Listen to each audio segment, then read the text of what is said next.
This is Desi Beats. In the studios, we got DJ Intense. How's it going, everybody? What's happening, my man? How you doing, bro? Thanks for coming out, man. Taking the time out. I know you got a busy schedule, so really appreciate it. Anytime for you, bro. Yes. You know what? This is a long time coming. DJ Intense in the studios. Those of you that don't know or heard of Intense, he's repping the 604 worldwide hits. Spent a lot of time in India recently, which we're going to talk about. Yep. But before we talk about all that stuff, man, for those people that were sleeping and don't know who you are, you can give kind of like a quick synopsis of where you're from and kind of like how you got started. My name is DJ Intense. I live in Surrey, British Columbia. I was born in New Westminster, British Columbia, and moved to Surrey when I was 6 months old, and I've been living here since then. I've been doing music since, I've been actually working with music since I was about 11. Started playing Dole, then went on to DJing when I was 13, doing little remixes. From there, branched off, started doing production, built my name up. Here I am. How'd you get into the music scene? Was it through Dole or something you want, or did you always know this is what you wanted to do? I think I always had a little passion for music. It was always kind of family push too. I had a couple older cousins that always loved music. One of my other older cousins was a DJ, and then I always wanted to be DJ. The other cousins were Dole players, so I wanted to be a Dole player. So I kind of incorporated both their niches and came out and did my own thing. And neither of them do either or, and I still do both. So okay, so was it Dole came first then? Yeah, Dole came first. Yeah. Okay, and then how'd you get into the?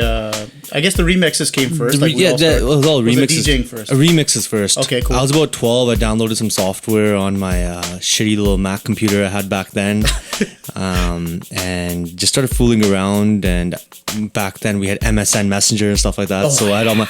Yeah, so like when I was in high school, I just sent it off to my friends, and they liked it. They would send it to their friends from other schools, and before I knew it, people started hearing about me, started knowing about me, and just continued on, right? With good response, you're gonna keep going, right? Yeah, so, no, of course, yeah. I mean, I'm sure you hear. I mean, I hear your mixes when I go to events and stuff. I mean, how does that make you feel? Feels good. I can't complain. At the end of the day, I can't go to a single function, whether it be a wedding reception or whatever, where I don't hear one of my songs. Yeah. Right? Whether it be one of the remixes or one of the original stuff. You usually you always hear Loni Apendia, or you said your favorite, Dove Jania. Oh, I love that song, man. I love that remix. It's just, you know what? The song is already like happy, joy. Yep. And then you put that Bob Sinclair on top, and it was a perfect fit. I realize a lot of all these older tunes nowadays, they need a little bit of a revamp. And people, every time you hear one of those old school songs when you're dancing on a dance floor, it just brings back that feeling from when you're younger. And then when you hear that remix with it and stuff like that, it just adds on to it. You know what I mean? Yeah, it gets it popping. I know what you mean. Exactly. How'd your parents feel about you getting the music game? Typically, like myself and a lot of us in our generation, we got beat up pretty bad, bro. Initially my parents didn't really think it was anything, right? They just saw me sitting in front of a computer all day, and they thought I was wasting my time, wasn't doing my schoolwork and cutting classes, etc., etc.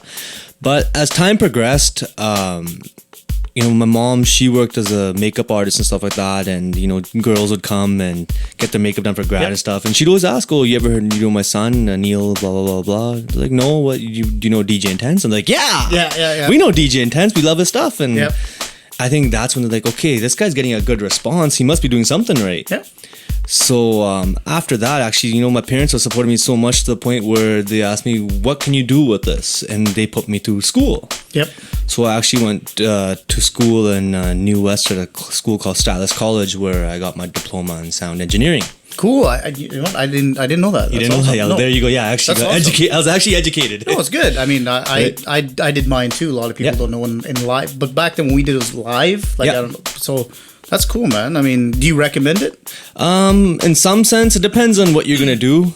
What I actually learned there was like indie rock was what I was working with out there, right? So it really, if you're trying to get into hip hop or you're trying to get into Bhangra, it's not exactly ideal, but you do learn a lot, right? I would say I maybe use 30% of the stuff that I learned, as opposed to the other 70% is just kind of sitting there, right? Yeah, fair enough. Yeah, but it's a cool experience. It's good to know, right? At least you know that much, that you know all that stuff, right? So so How'd you get into DJing then? Was it through the reference of your mom while she was doing the DJing. I just what had happened was I was about 13 and I had gone to a party in Richmond. I think it was Richmond Banquet Hall. I don't know if it even exists anymore. And I saw Jazz. Remember Jazz Cooner? Yeah. Diamond Productions. Diamond Productions, yeah. So my mom guys actually knew him from before, and she goes, "Well, he does this music stuff and whatever. Give him a job." And and I was gung ho. I was like wicked. I was like, I had to do this, right? So he took me under his wing. He taught me, showed me the ropes, kind of showed me how to DJ, how to use the systems, and from there I just kept going, right? And then Andy took me on and worked at Ravi with them. Andy's good, man. He's helped a lot of. He pushed me. He pushed me hard. Like at that time when I had started at Ravi, I think Red FM had opened around that time as well. Right. Okay. So he was doing Punjabi Takeover with Nick. Oh, this is way back. This is way back. Yeah. And I think I was like 16 or 17, and he was playing my mixes on the air back then. I don't know if he was allowed to do it, but he was doing it, right? And we all did it, bro. Yeah, we all did it. He gave me a lot of support there. Yep. And even to the point where he brought me on air, 17 years old. Yep. He did an interview with me. Nick guys asked me all these questions. I know Nick for years as well when he first came here from England, but that's a different story. Yeah. And he just the support and stuff like that, and that's how DJing started for me. Yeah. So obviously, I mean, we go back a minute too. So I know you did the wedding circuit as well. Went hard at that, and then still going hard. Oh, okay. You're still. I still DJ'd here and there. I honestly enjoy doing weddings, right? Yep. Overdoing weddings, it's kind of annoying. So obviously, we know if you do too many, you start getting frustrated. But I enjoy doing them. So you're at the point where you can pick and choose, basically. Basically, yeah. Yeah, that's a cool spot to be in. Yeah, it feels nice. Yeah. So from there, you get into production, and we started with the remix. I started the remixes, and then so. At what point did you know that production is where I want to kind of be at and kind of perfect now? What happened was when I was doing my remixes and stuff, I was fooling around with like Fruit Loops and like other little beat making programs. And so what I would do is I'd make my remix instead of just throwing an instrumental track and a Punjabi track, whatever, together. I would take little drum loops, I'd construct myself in Fruit Loops, play a little bass line on the keyboard and whatever. And as I kept going, I'd get a little more sophisticated with it, and my remixes started sounding less like remixes and more like productions. Yeah. So then I went and furthered myself from there and started looking at trying to get some vocalists.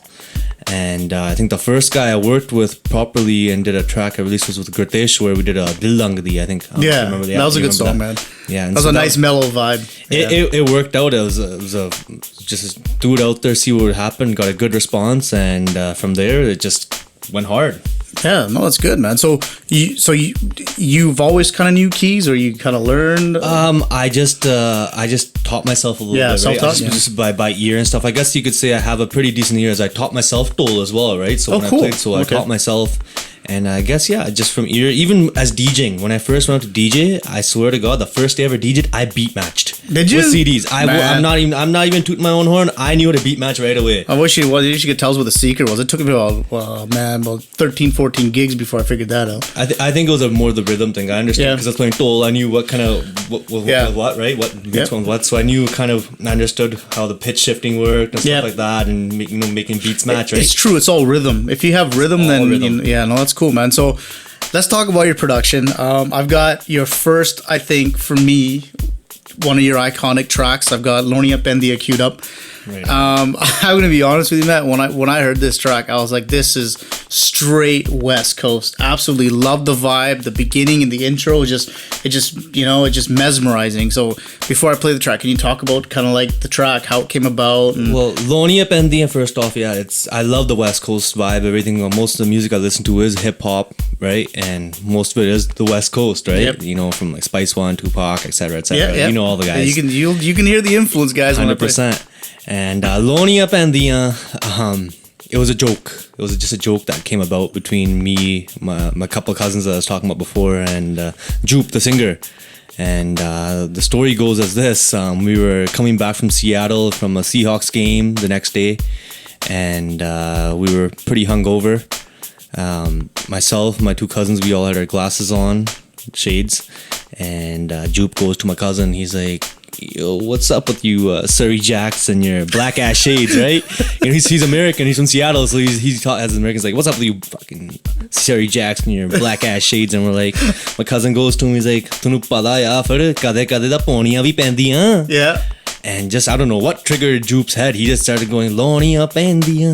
There you go. And I was like, you know, the light bulb kind of went on for a second. And I'm like, keep going. Right? And all of a sudden, my cousin, I don't know where the hell he came up with this shit, right? I've never heard him come up with lines like that. No way, yeah, your cousin.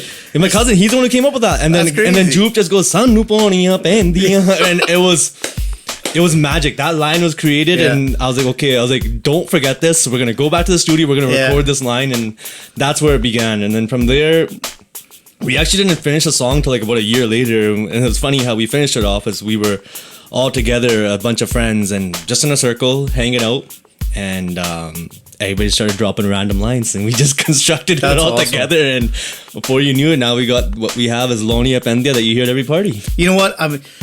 Because it could have gone two ways. It could have gone a bangada banger, which it was. Yeah. But I'm like, you know what? People are gonna hate me for this. I don't really give a shit. But I'm so glad you did the video, the way you did the video, because it was a straight party record with a party video. Yeah. I'm glad there's no like. Again, I don't care if you're gonna hate, but I'm glad there's no like, you know, like dolls and shit and whatever. I meant to keep that video as real as possible. To tell you the truth, like what was going on in that video. Maybe besides those white girls or whatever that was dancing in there. Whatever, no racism. But that's how we hang out. You know, everybody hangs out at the parks, go shoot ball or whatever, right? Yep. Or we'll go back to a buddy's place, have some barbecue. Yep. You know, party, have some drinks. That's normal. That's what we do, right? Yep. So I think that was, and because it is a Surrey anthem, is what most people would say. Yep. I think that was the best way to represent what we do. Yeah, no, 100%, man. We got it queued up. This is Lonia Pendia. I definitely iconic track Friday coming out of the 604. This is Desi Beats with DJ Intense. His track Lonia Pendia.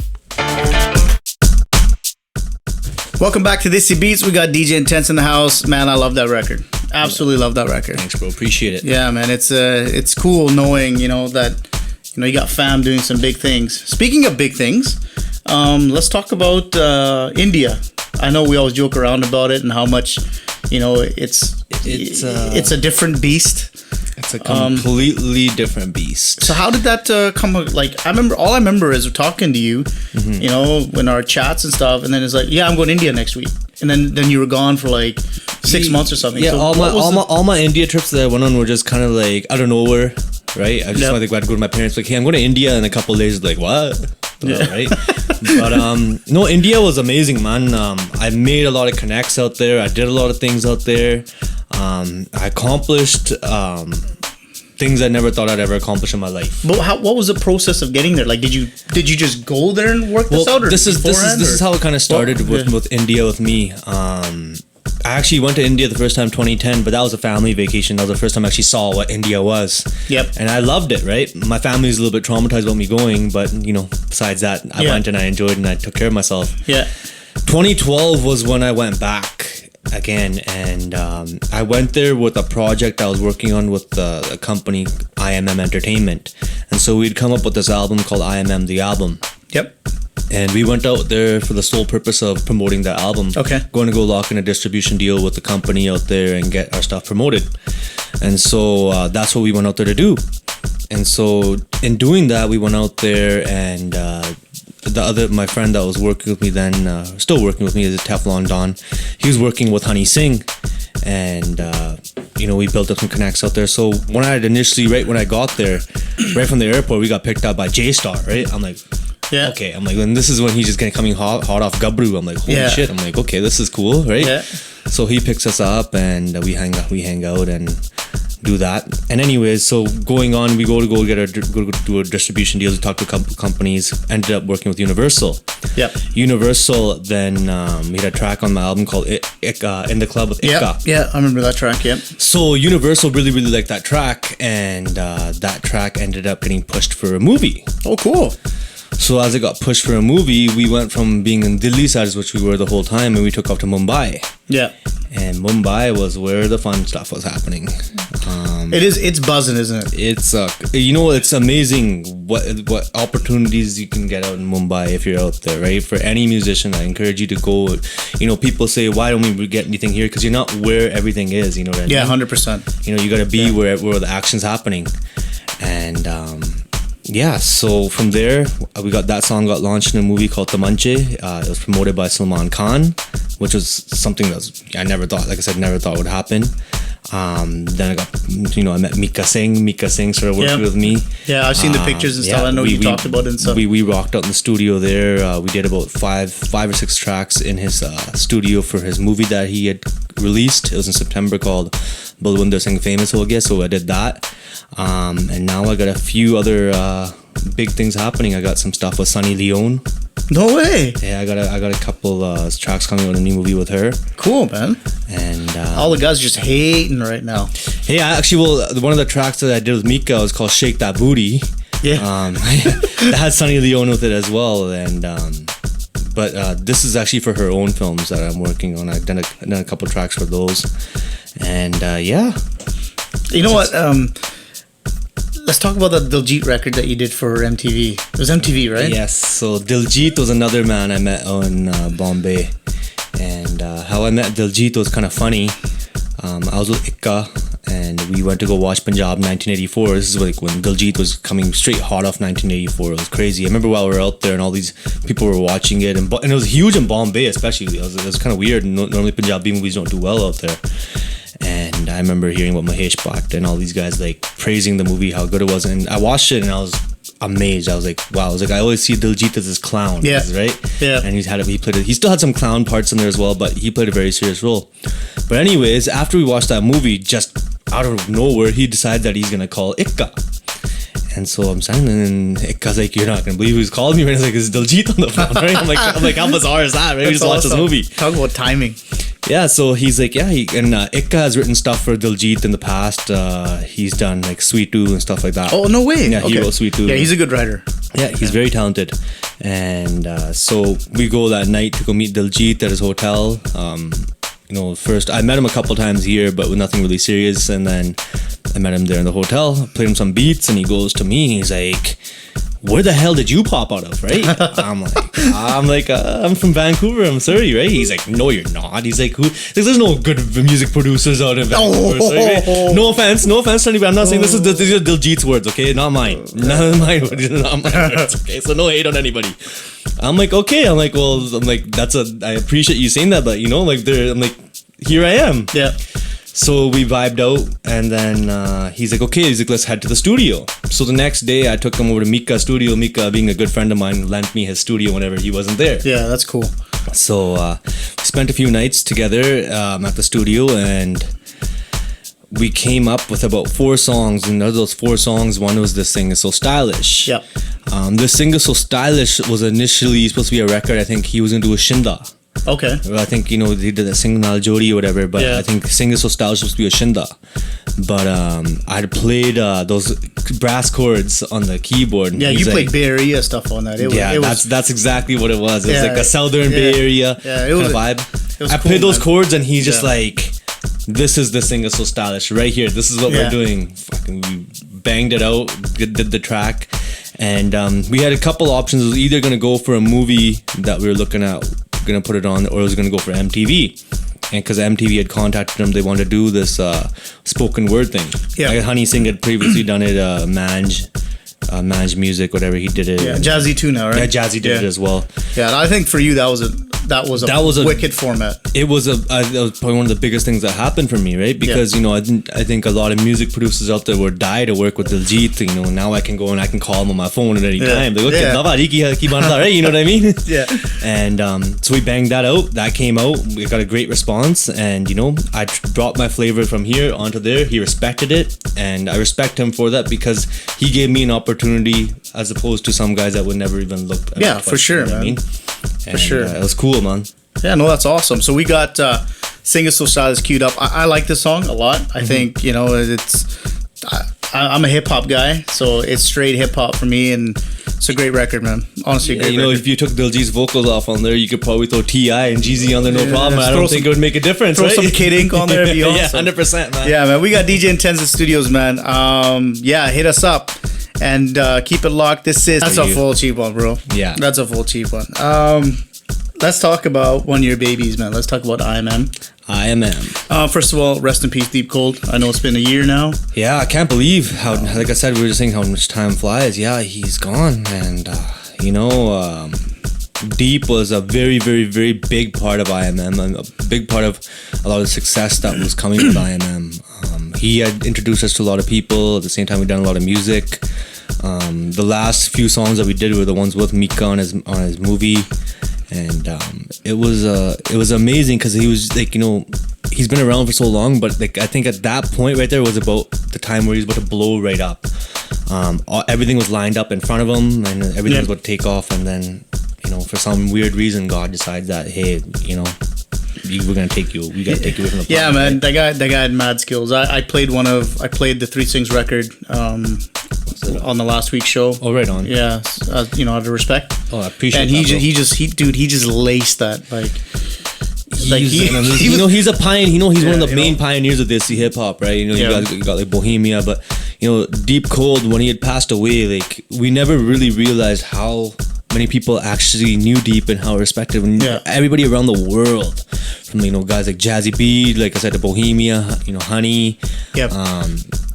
We're showing love to Deep, and it was amazing to see how many people knew him and respected him and loved his music. Yeah, got a major impact, man. Yeah, he had a huge impact, and I was blessed to be one of his good friends, and he was one of my good friends, and he was basically like an older brother to me. He gave me such great guidance. And we have so much music that is unreleased yet, and I can't wait to actually put it out there because it's some crazy stuff, man. Well, so speaking of IMM, what's IMM now? Like, what's your guys' what's your plan? Are you guys? Because I know we talked about you going into more of hip hop stuff too, because that's one of your first loves as well. Yep. So how you guys? IMM started off as a brand. It was an international Desi label is how we started off, and what happened was Tef, Sonny Brown, and Deep, they had Three Sings, and then they had myself as a producer. And Tef went off to India, the three of them, and met with Honey, and they started working on another project with Honey, which was entitled IMM, right? And that was kind of what they started off with. And Tef decided that, hey, you got Intense over here. We got more talent all over the place. We were hanging out with a few other guys like HMD and Battlecat and these guys. And we decided, forget it. IMM is going to be our organization. We decided to grab guys from all over the place. We had, we had like Desi Hustlers in Delhi. We had Kamla Punjabi and Deep in Houston. Then we had Sonny Brown. Then we got the hip hop crew at HMD, Battlecat. We just formed all these guys, put them together, and we came up with IMM. Before you knew, we had like 17 guys on the company together. And it was pretty cool. It was a pretty cool experience to have everybody together, and we did a lot of music together. And with that, we came up with the IMM album. And that was going to be kind of the forefront to launch us. And we put it out. It did fairly decent. Got a good response. Like I said, we got the track in the club, put in a movie, which never thought I'd make it to Bollywood, but I did. So no, I mean, how many people can say that, right? Yeah, 100%. So that's how kind of IMM started. Now, what's happening with IMM is that everybody's kind of focusing on themselves and doing their solo projects. So we got I know HMD is working on his Nasha Detox. I know that's almost done. Sounding not too bad at all. Trying to bring but man, is it going to be a detox? You know what I mean? Like, that's just a cursed word. You know what I'm saying? Is it ever going to come out? Is it ever going to come out? No, there's absolute no hate for HMD. The guy's got skills. I'm just saying. Detox, that name is cursed. It's cursed, man. But I've heard some of the stuff, man, and it's sounding pretty tight, man. I can't complain. HMD is one of the first guys I listened to. He really inspired a lot. Oh yeah, his mixes were unreal. You couldn't. I remember hearing Nasha 2000, Totally Talli 2012. Yeah. Man, that shit changed my life. To tell you the truth. I think it was some of the influences in my life were Cosby because of that. No, man, that's good. And anyway, so yeah, he's working on this stuff. I got the 3 Sings album in the works right now. That's almost done. Sweet. I'm looking forward to that. That's gonna be something nice. There's a lot of interesting features on there as well. Working on Tef's projects. Sonny Brown, I got a solo project with him. And then the rest is a bunch of singles. I got Jupe's album I'm working on right now. I got GS's album. GS Handel project's almost done. We're going to be shooting videos in the next couple of weeks. Oh, sweet. Yeah. Yeah, so that's going to be coming out very soon. And then I got a couple other projects in the works, but, you'll hear about those in the near future. It's all good, right? Man. Obviously, with any successful business, with any successful brand, there's always deception in the camp. Now, I don't know if you want to, go into details with it, but I know that shit hurt. Maybe just some. I mean, again, we don't need to drop names or whatever. Yeah, but I won't say too much about names, but there's obviously certain individuals that I worked with, that I developed. You would never even know who the hell they were if it wasn't for me. And those guys now, they took off on me, and I'm gonna give a piece of advice to some people here. At the end of the day, producer to singer, respect your producer. Producer respects the singer. You gotta have that mutual respect. Otherwise, nothing will ever work, right? Yep, for sure. And don't ever think that you're bigger than what you are, because you aren't. At the end of the day, you might make a good song in a studio. It might sound like the biggest hit, but until you put it out, how can you say you're the biggest star? Yeah, no, for sure. And singing a record is the easy part. Yeah, putting it out there and getting it out there on a large scale is the hard part, right? Yeah. And I say I gave somebody an opportunity to get there, and I took him out to India and did things for him. But you know what? It is what it is, right? So. Yeah, I mean, it's just. I know it sucks, right? It's just the reason why I bring it up is because my biggest problem, and it's gonna go into my next thing, is we're gonna talk about the industry, and I find it's fake. Like and I say this every week, and I said this, in my last interviews. Like, I find that, especially with apne, like it's like, oh, don't worry, man. Like, it's all good. Sing a song and you'll be a star. That sort of mentality. Yeah. But people don't understand that this is 10 years in the making, 12 years in the making for you. Like, you started at 14. And your real success is what, 21, 22? Yeah, I would 23? Say I started picking. I actually no, I won't say my real success started coming till I was about 23, 24. There you go. So yeah, I had good success with. I started off. I started doing my remixes and stuff, and then when I started doing my production, I kind of vanished off. I kind of vanished for a bit and started trying to perfect my style. Yep. And then because of that, I think a lot of people. I started losing a lot of my fan base. I felt like, right? And so I kind of felt like I had to start from the bottom. But as soon as I dropped More Than Just a DJ, which was my first project, it was like everybody just jumped right back. Oh yeah, that's what it was, right? Everybody was missing the intense name and came back. That too, but plus you backed it up with a good product, right? 100%. At the end of the day, I mean, I think there was a lot to lose there personally. So I'll be honest with you, you're a boy, man. So we kind of graded you on a different pedestal, right? Yeah, no disrespect. But you guys should at the end of the day, right? I don't expect every single person to say that, hey man, fucking awesome, best thing we ever heard in our life, best thing. And I actually expect more hate. It's how you've got a lot of hate, bro. Yeah, I expect more hate than anything. Yeah, I did, man. At the end of the day, what are you supposed to do, though, right? You could take that hate and channel it into a positive energy. Because at the end of the day, fucking, you can sit there and bitch and cry for the rest of your life, or you can go and do something about it, right? Yeah, and you did, and that's the point I'm trying to make. Is like a lot of these guys, like a lot of people are like, well, this guy sang one song and he's out of the industry. Yeah. It's because he couldn't take the pains. He didn't want to. He didn't want to. You gotta run through the garbage. You can't walk around it. You can't jump over it. You know what I mean? You gotta pay your dues. Garbage, yeah. And I'm still running through garbage. I run through garbage on a regular basis, right? Yeah, of course you do, man. And but talking about our industry here locally in Vancouver, let's talk about it. What's your take on it? Locally, Vancouver here, I see things changing now. I would say during my prime time of myself here in my generation, it was a fucking shitstorm. It was complete crap.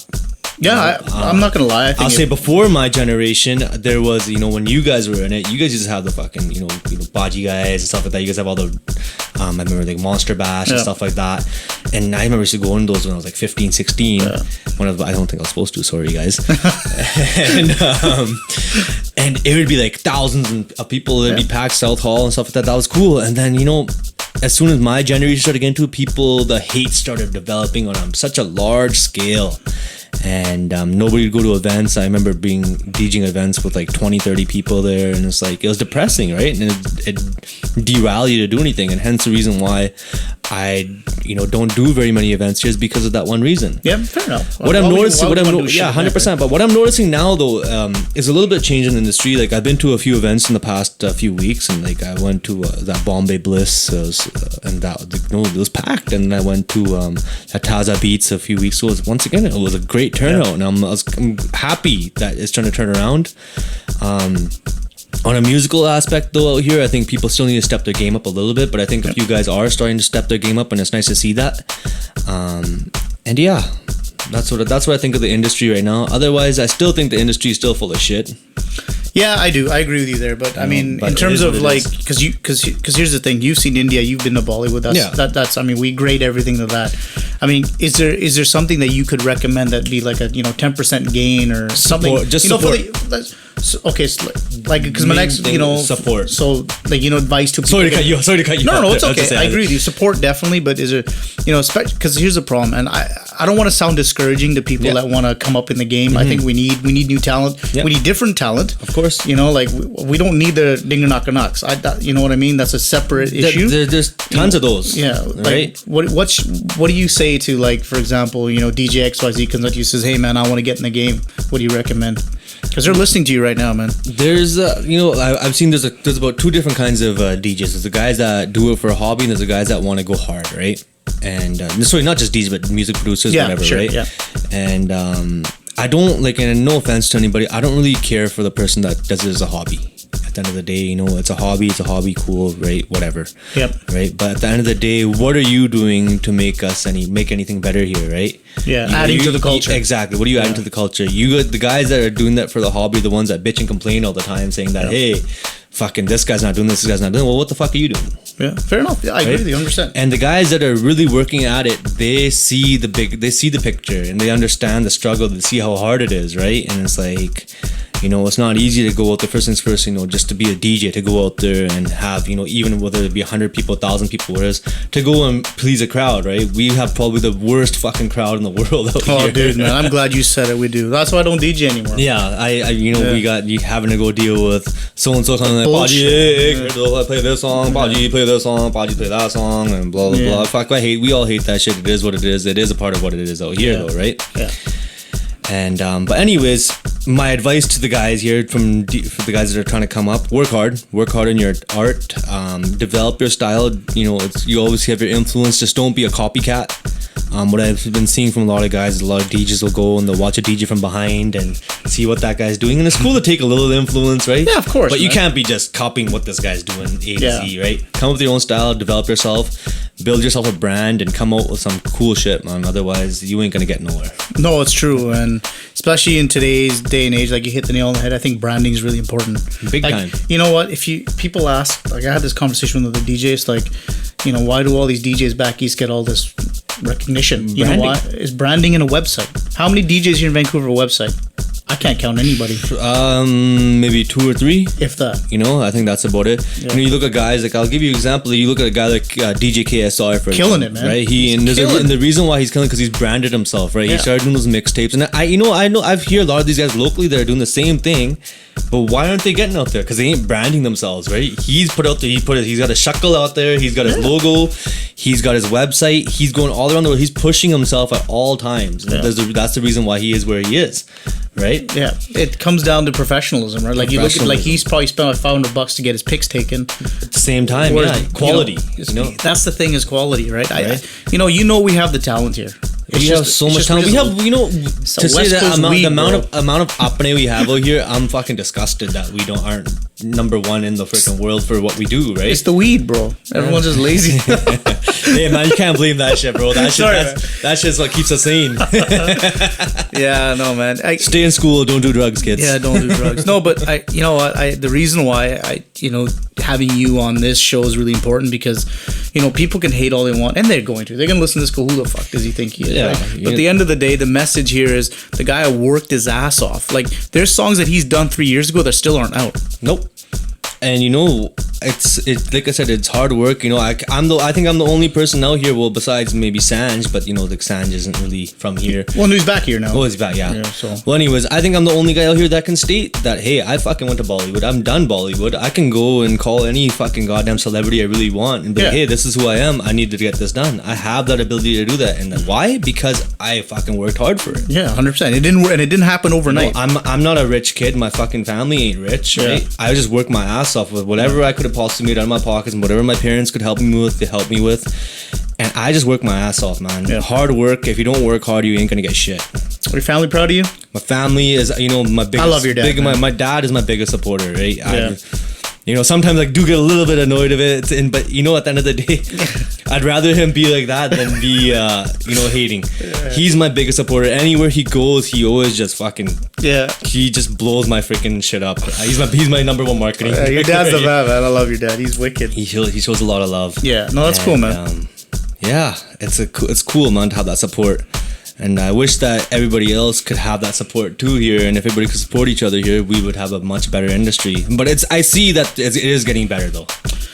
It is on the gig side. I think on the radio side, the support isn't there. Oh, radio side, definitely not. I don't think so. Like, there's no hate on anybody. Well, no, actually, I can't say that for myself. At the end of the day, all the radios play my shit. And, you know, let me get into that actually for a second. There was, you know, a couple of guys out here that complained and bitch about fucking radios not playing their stuff. Make a good product.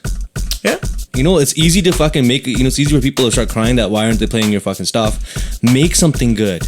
Make a good product. Make something that everybody's gonna listen to. If somebody's not gonna want to listen to your stuff, well, then what makes you think the radio's gonna play it? Yeah, I agree to a certain point, but the problem is where I have the argument is, you know, the person on the other end, what's their definition of good?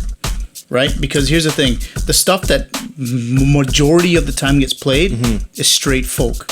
That's true. Can we agree? That's true. 80-70%. So in some sense, right? Like, so when someone like whoever, like let's take someone like Hark. Yeah. Right. Great producer. Do you agree? Fucking, he's insane. If anybody's gonna come up next, man, it's gonna be Hark, man. That kid's gonna fucking blow up.